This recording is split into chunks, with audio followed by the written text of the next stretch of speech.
Was that the first video on that channel? Because that was, I mean, I didn't. Yeah, that was my first video on a channel that was like for my name. Yeah. I've done a lot of different videos and video production stuff, but that was the first time I was like, you know, making it for my own brand. That's cool. Yeah. So I guess why that topic would be first question you have. Are why we him? Are we going? Are we on? This Yeah. is okay. Yeah,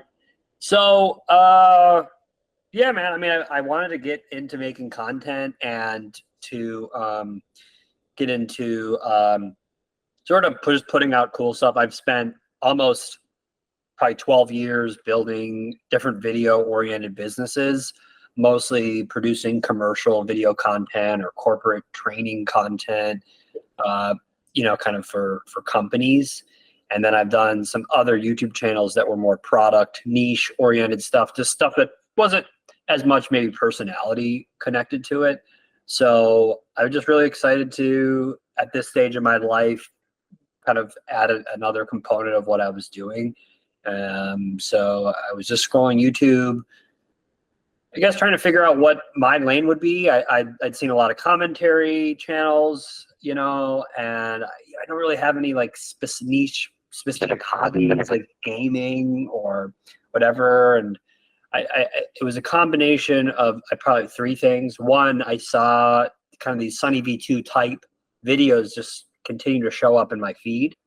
And I was like, okay, this is interesting. Like they have a massive demand on YouTube, like these little video essays and sort of these, you know, things.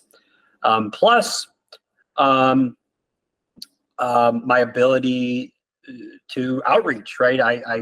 My whole career has been built off of sort of sending cold emails and DMing and, you know, selling things, selling video services or making investments through the process of outreaching to somebody.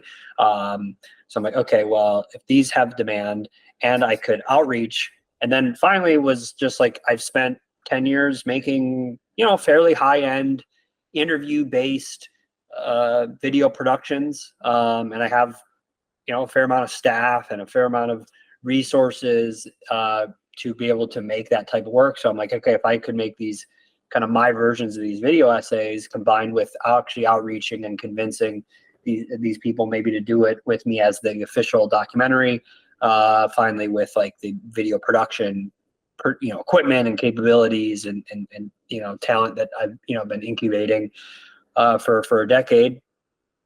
Then it was just a matter of who I was going to outreach to. Now, I didn't have a channel, so I just was emailing a bunch of people.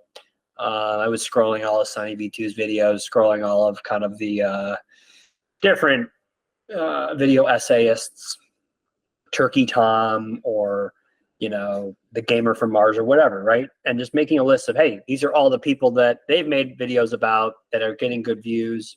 Maybe I could make the follow-up version of it that was sort of my style. And Boogie was the one that came together the most organically. And that's kind of why him. I mean, I had known of him, but I wasn't like this big super fan. I didn't have a lot of opinions on it. I really wasn't that familiar with the specifics of why he was so hated or whatever. So I kind of came into it with a little bit of an unbiased sort of outsider's perspective. Yeah.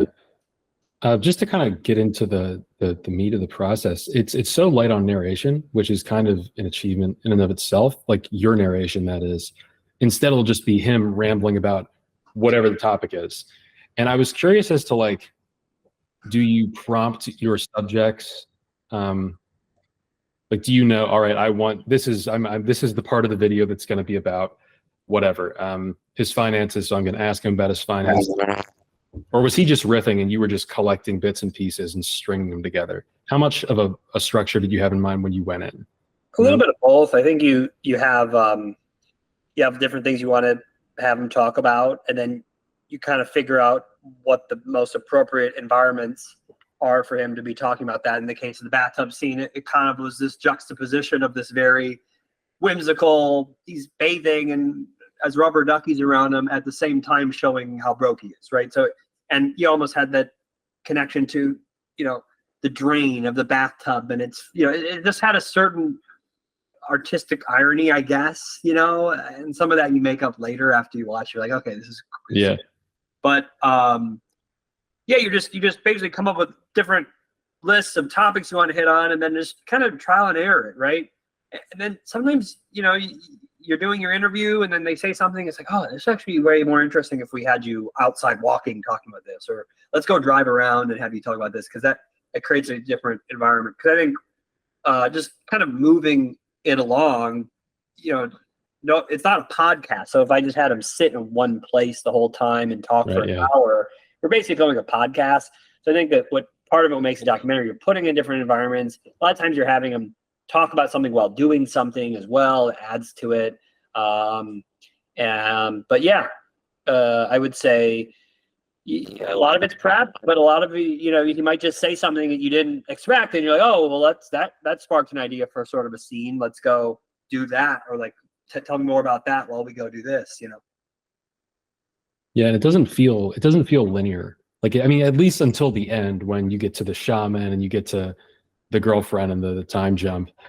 But it's like there's so much about this one individual to unpack that it doesn't even need to be a story. You're just digging through the guy. Oh, here's this, here's that. And it just, you're glued to it. It's so insane.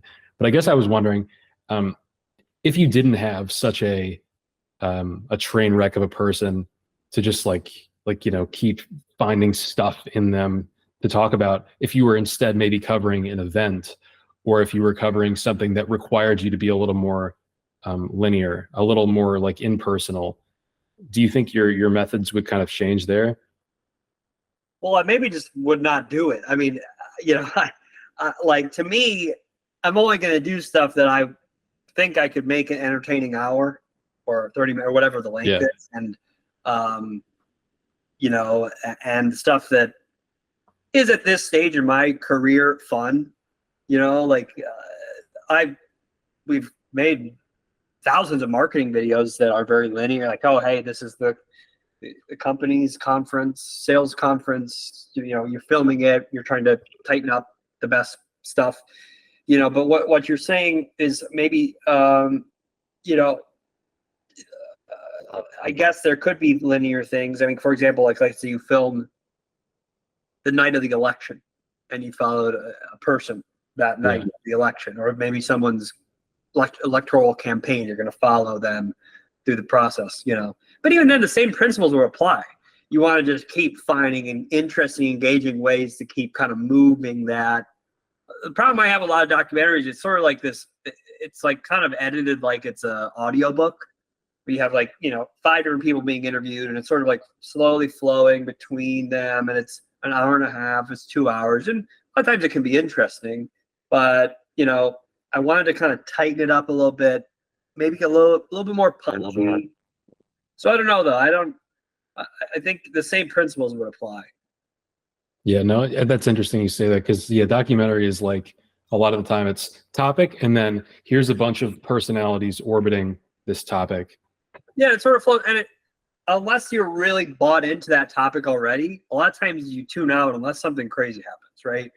And, you know, you think about like Joe Exotic and Tiger King, you know, you got into it and there was enough of those, you know, what the fuck moments that you're like, okay, now I'm bought in, right? Now I understand that there's unexpected stuff that could unfold and whatever.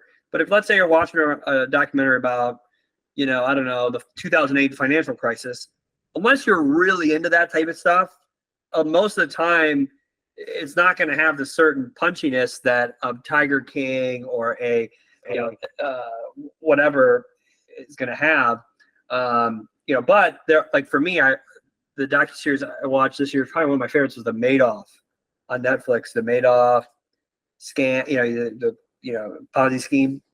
But I'm super fascinated by it. So I wasn't even thinking about if the editing was good paced, because I'm just so bought into the topic. Looking back, you know, it's like, oh, maybe I don't even know if the editing was good. I just want content about that topic, right? So, but you know, I also think you want to think about on Netflix and a lot of documentaries that are published on platforms, we're not maybe as concerned about watch time, right? Like, because there's no algorithm on Netflix as much, or at least one that I'm not familiar with. On YouTube, keep watching every second is more important. So like the edit, if I would have put Bookie on Netflix, you probably could have made it an hour and a half and a lot slower at certain parts, or like slower in the beginning. But there was a certain punchiness required on YouTube to kind of, maintain sort of viewer retention, particularly on a topic that maybe people aren't super aware of or super interested in. Yeah, no, I didn't know anything about it. So when you say that, do you mean that there were sacrifices that had to be made, in the editing process, that there were things that you would have otherwise kept in? No. I just you have more of an incentive to keep things moving. Go watch a Netflix documentary or something on Amazon. The first 2 minutes are just this floating title screens kind of flowing. It's like, what are we doing? What is this? But the truth is, by the time that filmmaker puts it out, they already made their money. They're not getting paid per performance. And there isn't an algorithm on Hulu that could maybe get it recommended. On YouTube, you do have to think more about how the edit and the structure of it, because if people fall off, it's not going to get pushed, particularly in my case, when you have 0 subscribers. That's it. I know nothing about like selling to Netflix, but that's interesting that you bring that up. I never thought of it in terms of, oh, they've already made the money. I mean, in some cases there might be paid. I'm generalizing, but in general, I gotcha. In general, like there is no watch time algorithm. Like YouTube, if you can keep people watching at a higher percent, it will be pushed. I assume Netflix does something like that, but it's maybe not as black and white, and there's not AdSense as much. It's mostly purchase the asset or something like that. No, I might be wrong. I've never sold anything to Netflix. It's just I've kind of things I've picked up through sort of even things after the Boogie doc and talking to different people. Like, oh, hey, do your next thing on Netflix or whatever. And just the whole conversation was like, it might have been edited. You could have edited it maybe a little bit differently. Right. Yeah. And I've seen documentaries like there's one about this crazy mega church. It was called Keep Sweet, Pray and Obey. Oh yeah. And it's like, it's like multiple episodes of documentary, and they treat it like a series. There's quite a few like that. Yeah, and I've watched that one many times, and it's very long. Now, in the case, I'm in the market for stuff like that. So I'm prepared to watch as long as it's decent. I'll just keep watching, just because I will watch anything related to cult, mega church type stuff. So the editing doesn't need to maybe be as punchy on something like that for me, because I'm sort of bought in on the topic. So for me, I was like, okay, and compared who I was sort of competing against or augmenting was Sunny V2. His viral video, Boogie2988 Deserves His Downfall. I mean, it got 7 million views, and this thing is 11 minutes or 9 minutes. I mean, it's very punchy. I mean, it's so concise comparative to what I made, that like what I made looks like a slow, long type of thing. So I just think that you just got to be thoughtful on the pacing. Yeah, and it felt like you had kind of a sixth sense for, okay, I get a feeling they're tired of this guy, like the way you butt in halfway through and you're like, all right, Yeah, in that case, there was like 4 scenes back to back to back. There was like, all right, here's all his health issues. He's got no money. He broke his fucking foot walking in the ark. I mean, it's like we gotta move it around. Like, what are we gonna just keep going? And like, it ended up working out because we did the analysis scene, and then by the time we had completed that analysis, it kind of worked into the job interview, and then worked into sort of the relationship. So it moved around enough that like it kind of kept some new stuff flowing. Because what are you gonna do? An hour long of, okay, you're gonna die soon. You have no money. What else? What else sucks about your life? I mean, we're just gonna keep going through. So I think I felt you needed to kind of move it along. Yeah. And was any of the like the shaman stuff at the end, or just this sense of like momentum that you built up, was any of that planted by you, or did you just catch him at a time when he wanted to do that? I think by the time we're filming a documentary about the complete downfall of your life, you're sort of in an explorative mindset. naturally, because it's like, Yeah. well, what do I do? I'm making a film about how my life sucks. What's the next scene?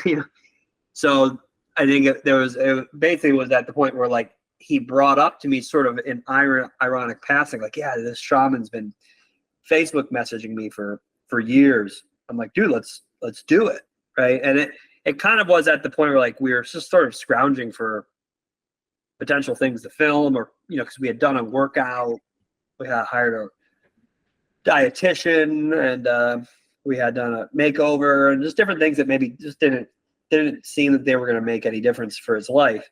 But the shaman thing was just sort of organic happening, Yeah, no, that's cool. And when he definitely, the first 2 minutes, I'm like, why would he agree to this? And then by the end of it, you feel like you know him so well that you're like, oh yeah, I know exactly why he agreed to this. He clearly someone who wants to be seen. Yeah, I mean that's every YouTuber, and like unless I think that like the truth is, and like people are like, well, why did he agree to this? Well, like people were already saying all this shit about him regardless, right? I mean, look at every video essay with millions of views about Boogie2988 and how negative and how much shit talking. And I mean, so it's like you might as well insert yourself in that conversation in a way that might have some positive, right? I mean, it did augment a lot of the negative aspects of him, but I think there was a lot of people of the 4 million or whatever people that saw it that were able to come away like, okay, I have some renewed interest in maybe just following his saga, even if I'm hate watching in some sense. So I do think that like, I think it was a net, I think it was a net positive for him. I mean, I think it was very stressful for him to undergo and see all the spike. But if you look at his Google Trends, that documentary is one of the most popular points of his career ever. And look at his views; they're up. He's taking his content is taking a turn for the positive. The people are interested in him. The hate is up, but also the people that are giving him that second chance, at least from the content basis. I don't know if he'll ever lose all the weight and whatever, do these other things that are more non-content related. But in terms of his content, it has sort of given him a fresh, renewed way to sort of draw the line in the sand on a lot of those drama-oriented things. Now he's still doing the Wall Call podcast and other projects that maybe have a little bit more of that. But if you look at his YouTube, the numbers right now, at least, are up. And you're not in contact with him anymore? Oh no, I'm very. I mean, I wouldn't say I'm pretty close to him. We talk probably once a week or every few weeks, and out here now, even after it's been out for 2 months almost. So yeah, I consider him definitely a friend and someone I would definitely stay in touch with or collaborate again with. So what's next? Are you depressing documentary guy now, or are you gonna take a different angle? I don't mind being. I was kind of partly joking in the doc, but no, there probably will be some that are in this sort of vein. It seemed that like there's a certain motivation that a lot of people had to subscribe to the channel based upon the Boogie doc. So I do think you want to serve that market, for some time and give them some really interesting, fun content that maybe has a similar vein. So there are some documentaries in the works now. And but yeah, I mean, to me, I'm just focused on making the absolute best mid long form content I possibly can in the nonfiction space, particularly maybe this time around people or subjects that are interesting to this YouTube oriented community. And if that's depressing, if it's funny, it's whatever, I don't really care as long as it's entertaining. I don't really care that much. As long as it's good, I'll make a documentary about almost anybody, as long as it could be fun to make and people will like it. Yeah, and when you look at like your Jay Aubreys and kind of these people who will do a documentary as an external observer, I've always felt that it was a missed opportunity not to actually like get in the room with these people and like talk to them.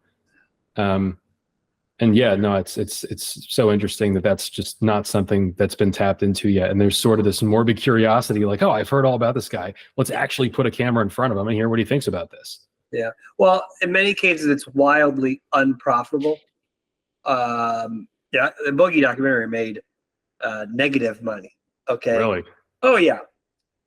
Not even close. Well, yeah. Not even close. I mean, but I'm luckily and unluckily for whatever reason in a unique spot where like I'm really doing this for fun and to grow, you know, my brand and things. I'll probably launch some type of Patreon just to like subsidize a little bit of this. But it's incredibly, even for someone like me that has staff full time, that's cinematographers and editors, just to travel alone.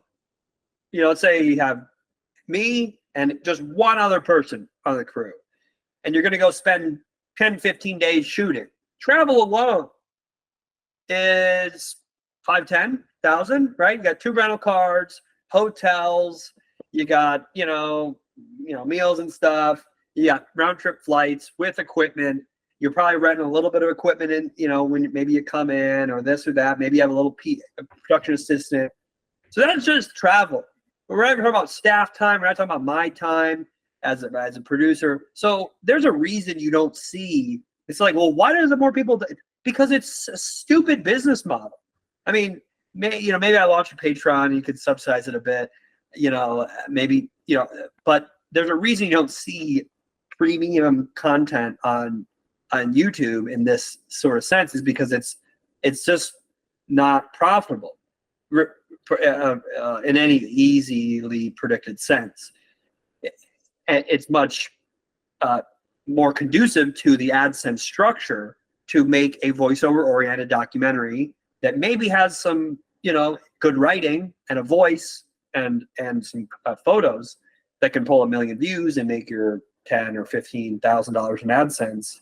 But if you go make the equivalent documentary, well, you're just kind of running a nonprofit. Now that fit for my motivation. I didn't do Boogie to make any money. I just did it to have some fun, connect with people, get something cool out there. I'd imagine if, you know, maybe there's some type of Patreon business model or some other type of associated business model. But I am in a little bit of a lucky, you know, rare case where a fair amount of that is already subsidized based upon my other ventures and different things. So, but I think other people, there's probably some hybrid where they could go out and get some interviewing or something, but it's you know, to make a feature-length documentary just for YouTube is kind of a dumb business model in many sense. So, but I do appreciate all the positive feedback. That was really worth more to me than any amount of money any other platform could have paid me to put it on. Yeah, and you wonder why, like, well, I guess this is what I've always wondered is like, oh, why did YouTube movies never take off? And I think what you just said just like clicks for me. I'm like, yeah. When I think of like how much I make from AdSense, it's like, hey, you got to get sponsorships and whatnot to make a, you know, a livable living on there. And what are you going to do? Like stick a sponsorship in a YouTube movie? It's a whole nother beast. And I wonder if YouTube will ever do anything to accommodate that, or if they're like just cool with their niche. I mean, I'm just so new to all this in some way. I mean, I've done different content businesses and stuff, but I mean, ultimately they do have, I think, YouTube Originals and Premium and maybe some other type of backdoor arrangements to do deals with people. But you know, for me, I'm not majorly concerned. I think on my next doc, I might test sort of like a Patreon launch with that. And I mean, for me, if I could even subsidize the costs, that's so fun. I mean, it was so fun. You know, you putting it out and just seeing all these people react to it that I've seen and all the emails and messages. Like, I would keep doing it at a nonprofit rate, you know, as long as it was still fun and people are liking what you're putting out. Like, you know, I prefer to lose a little bit less money next time, but you know, whatever. I mean, if that's what it costs to, you know, get cool stuff out there, so be it. Yeah, no, it's pretty incredible. You know, there are just like stories out there for you to claim and capture, and it's a never-ending supply of interesting shit. Yeah, the Boogie raised the bar though a little bit. It was like, because when I first started, I was like, all right, well, what could be interesting enough to get like 100K views, right? And that list was massive because it's like, okay, well, like, hey, this guy over here that lives, blah blah blah. That's interesting. I could title it this, and that would be good.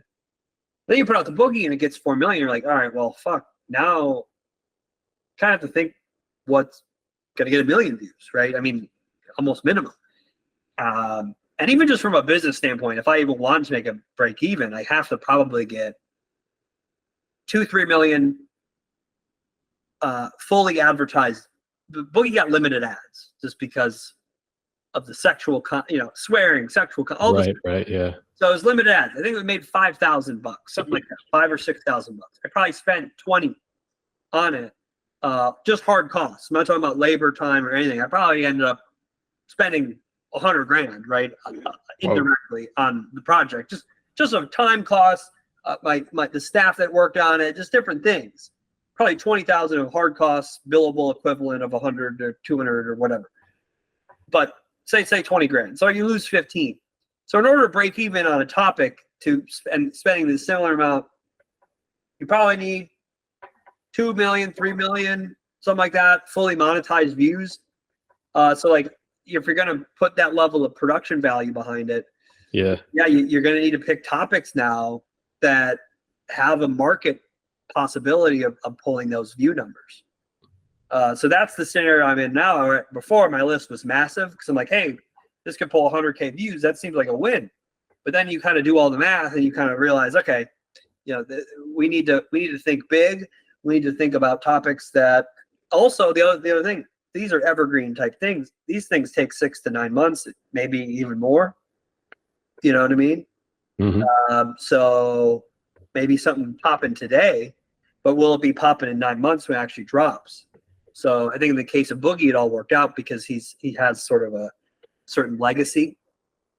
But that's the issue in front of me now is like, what can pull that amount of views, and will it still be relevant today as it will be in 6 to 9 months? So I think I have a few, but we're gonna end up seeing like the next one might get 200,000. Who knows? Which again, as long as it still could be fun, but just from a business standpoint, that is a reality. Yeah, you got a whole machine to contend with.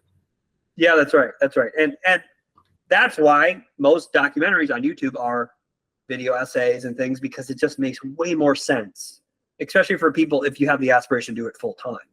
In my case, I don't do this full time. I very well may or some combination of different things I do and part of this full time. But if I was trying to live off of Boogie, I'd be like homeless right now. Yeah. They would have spent. Yeah, you'd be in the same situation as Boogie. Yeah, no, maybe worse, right? So yeah. the thought, the motivation I had was like, I'm creating art. Not to be overly pretentious, but I was like, I'm creating art. I'm just creating something for the internet to enjoy and for me to enjoy. Let's all have fun with this, and like, I hope we all enjoy it.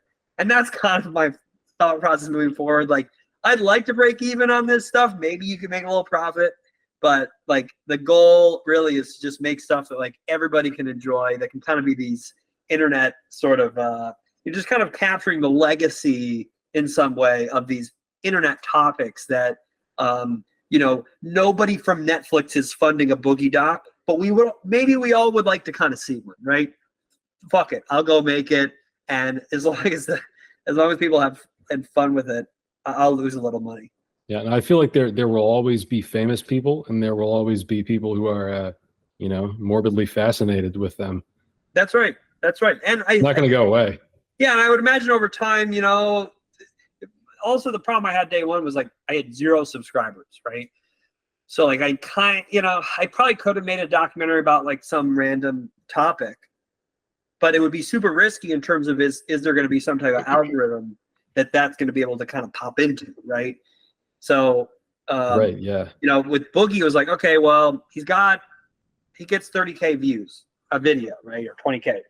So at least if he made a video mentioning it, he might get it that first 10,000 views or 5,000 views. So I was like, that seemed like a safer path to actually get the first one seen. Over time, I'd like to, you find a cool topic, or you find just something cool that you don't need to maybe as much partner up with someone. But I really do like the biopic documentaries. So for now, I'll probably sort of stay in that lane. But eventually you probably just pick a cool topic, and then it's not necessarily with anybody, Yeah. Hell yeah. Sounds really cool. Well, hey, I don't want to keep you any longer. It's been really great talking to you.